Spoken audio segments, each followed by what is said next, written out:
Il nous faut reconnaître la blessure qu'on a faite. On pardonne aisément un tort qu'on sait partager. On pardonne facilement à celui qui se reconnaît sincèrement coupable. Celui qui a été blessé a besoin de savoir que sa blessure a été prise en compte. Il faut montrer à l'autre qu'on a conscience de la souffrance qu'il a vécue, de son intensité. Qu'on ait des excuses ou pas, on peut toujours dire « je te demande pardon parce que je vois que je t'ai fait mal ».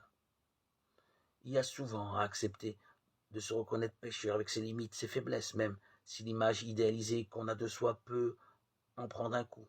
Il est tellement naturel de se justifier en trouvant des excuses dans son passé, en trouvant surtout des coupables hors de soi, ses parents ou du couple, la belle-mère.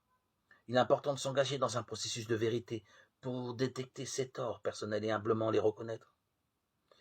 Il nous faut ne pas hésiter à faire le premier pas. Quand les deux conjoints se sont mutuellement blessés, celui qui revient le premier et qui cède le premier se grandit et signe ainsi son amour. La demande de pardon est délicate, surtout si l'offensé n'a pas renoncé à son ressentiment.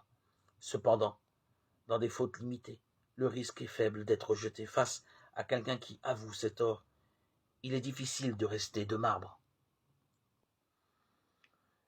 Il nous est impérieux de savoir que nous sommes dignes de pardon et nous sommes graciés par cette attitude. Il y a à accepter le pardon qui nous est donné. De nombreuses personnes se croient impardonnables. Il y en a beaucoup qui ne croient pas à la gratuité de l'amour et qui ne sentent pas le besoin du pardon et rejettent comme morbide le sentiment de culpabilité.